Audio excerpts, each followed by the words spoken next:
turnaround in LA. I mean, what a turnaround. The Kings were down 19. All right, down 19 in the first quarter, and they now lead it by 15 at half. How about that? What a freaking turnaround. Grant, that's the Kings for you, and I would expect probably some type of U-turn at some point tonight to make it interesting again.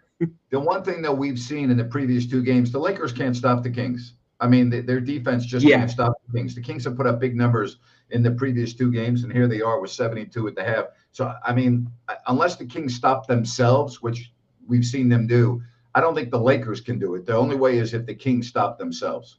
Spot on, Grant. The Lakers are old. That doesn't mean that they're still not a good team. They're just old. So if you can run up and down with them, you can grind them down. And that's what the Kings did to a degree in the second quarter. And a big thing, Grant, the turnovers, they limited those in the second quarter. And here's something else they've done a really good job of this year. They make Anthony Davis just look like an average player. You know? Yes. They really do. Yes. You know, everybody, we talked all season or coming into the season about the problems that he gives Sabonis. Sabonis gives him some problems too. I think that that's part of the narrative we should talk about. Yeah, they've done a great job on Anthony Davis in the games so far this year. Jerry, what a turnaround, huh? 34-point turnaround in that first half. Well, it's NBA. You know, I mean, it's just the way it is. You know, I was going to say I didn't think I thought I'd seen everything when I saw the Celtics get blown out down the stretch by the Cavs the other night. Yeah. They gave up 21 points lead in the fourth quarter. You know, they're the best team in the league. So anyway, the Kings are playing great though. I mean, it started off slow, no question about it, but with the, you know, it's the old deal though. You miss shots, the other team gets out in transition. They get scoring opportunities, and the other team's taking it out of bounds, and the Lakers are having to work in the half court for shots, just like they had the Kings doing early in the game. So if the Kentucky Wildcat boys, Fox and Monk, if they, I mean, they are just pasting the Lakers. Those boys love LA. Yeah, well, bless their heart. Just love it, leave it. That's what I say. You know, the Lakers just aren't athletic. They're not fast enough. I mean, we talk about matchups a lot in the NBA where, like, the Kings don't match up with the Pelicans, but they match up with this team, or they don't match up with that team. This is a good matchup for Sacramento. I mean, the previous two games are no accident. What we saw in the first half, it's a good matchup for the Kings, guys. Yeah, the faster the pace, the more they can get this game up and down, the Kings have the advantage. You know, if it gets to be a half-court game, and that's what you don't want with the Lakers because they're big and strong, and that's where they have the advantage. But boy, getting it up and down. If I'm the Kings, you'll not just obviously trying to run like they do, but pick up, pressure the ball as much as you can, speed the game up as much as you can. Jerry, last year we wondered, or we thought the Lakers were a bad matchup for the Kings. This year we just said not so much. How much has Keegan Murray's growth on defense contributed to that change? Boy, a lot, no question. I mean, when you got a 6'8" long arm guy that will take the toughest defenders, and you know, and it probably takes away from his offense, but it's something they didn't have consistently last year. And then I'd add too that Fox is a much better defender. I mean, overall the team is a good defensive team, but I agree with your point. I think Keegan having one guy that they feel like can slow somebody down is a tremendous advantage, and he's got a chance, you know, obviously to be really good, you know, in the future. Jerry, Sabonis, I mean, I love that half. I mean, they were trying to curtail him from scoring, so what does he do? He has 8 assists. I mean, his passing was beautiful in that first half. Yeah, he's a baller. You know, he's a basketball player, takes what the defense gives him. You know, if there are opportunities to score, he'll take them, but really got the ball moving and found the open shooters. He kind of does that every night, you know.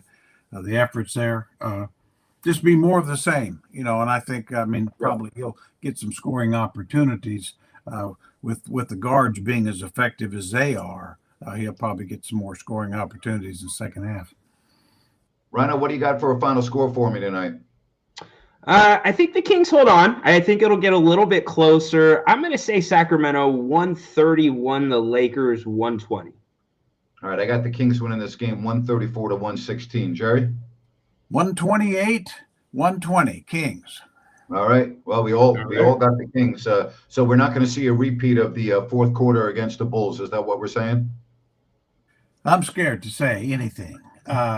You know, I don't think so. I mean, I don't think so. I think the Kings are, with the half they played, they'll continue. But the game is the game. I always say, I always remember with teams getting beat by bad teams. I always remember the great Bulls team that won 72 games.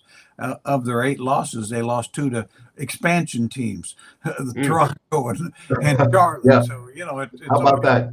Yep. It's the NBA. That's about all I know. Hey guys, I want to remind everyone a couple of things. Jerry, you're going to be on tomorrow at 4:00, so we're looking forward to that. The Kings have another game tomorrow against the Spurs, but Jerry will join us right here at 4:00.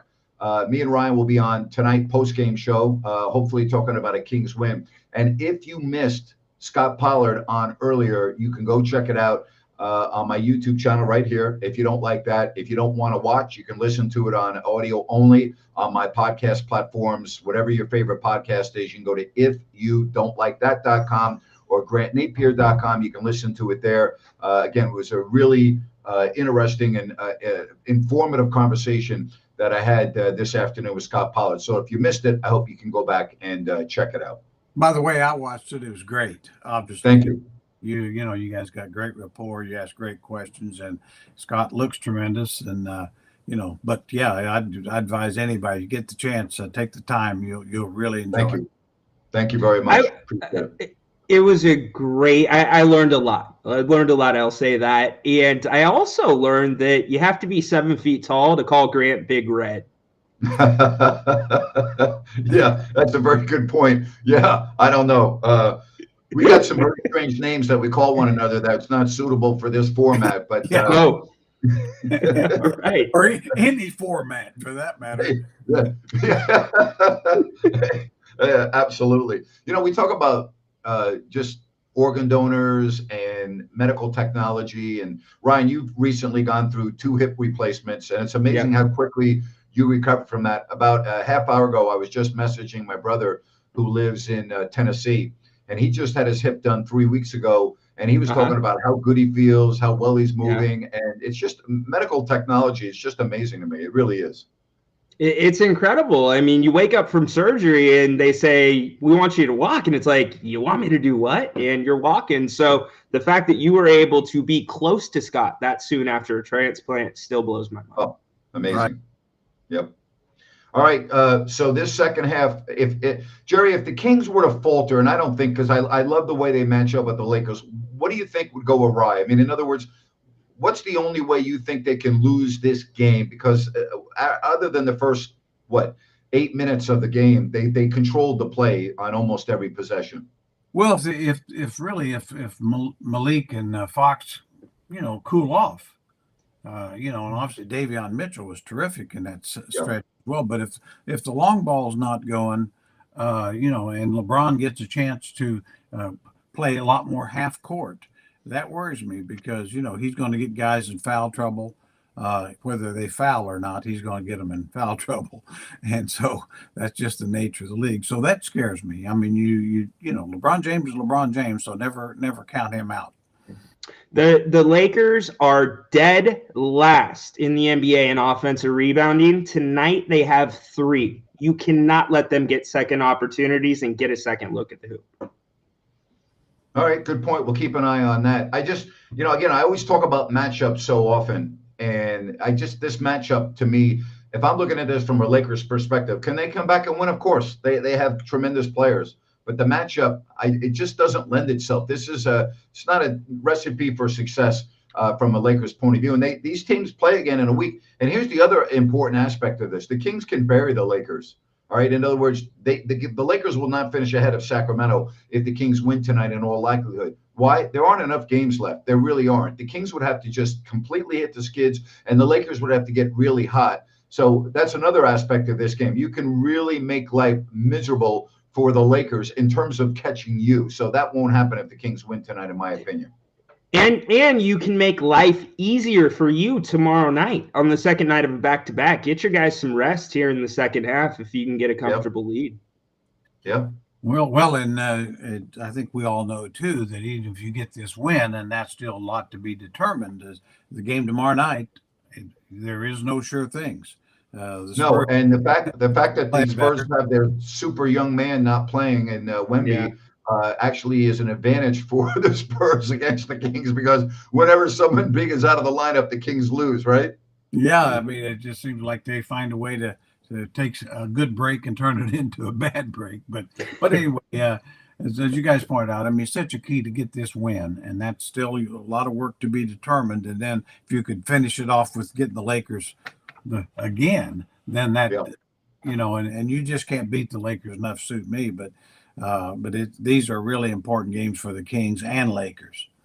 Ryan, how many fans do you think are just like, oh my God, I went out and got tickets because I wanted to see Victor Wembanyama play and he's not playing? I mean, there's no A reason to lot. watch the Spurs. There's no reason to watch A the ton. Spurs with him not on the floor. There just isn't. A ton. That's actually been a narrative around here in Sacramento on the local airwaves. If you're going to go see one player this year, go see Wemby, because it's going to be early in his career. It's going to be somebody your kids will remember. So it's awful. Yeah, it is too bad. What is it, a sprained ankle? Is that what he's dealing with, Ryan? I believe is what the report was. I'm not sure, Grant. Yeah. I'm not sure exactly what it was. I think that's what it was. Update you on a score with 1:30 left in the third quarter. The Warriors are leading the Bucks 93-79. So if the Warriors can hold on, I mean, they will continue their fine play. But right here, we got the Kings with an amazing turnaround, down 19. They're up 72-57. Jerry, I look forward to having you right here tomorrow at 4:00, hopefully talking about a W and getting ready for the Kings and the Spurs. Thank you very much. I will be mentally ready. I promise you. I'll start studying tonight after the game. And thank you for watching Scott today. I appreciate it. Well, you guys are the best. Anyway, see you tomorrow. And right. Good luck tonight, guys. Do a good job in the post game talking about a win. Sounds good. Love it, Jerry. All right, Rhino. We'll be on in about an hour talking about a Kings win, right? That's what we're going to be talking about, right, my friend?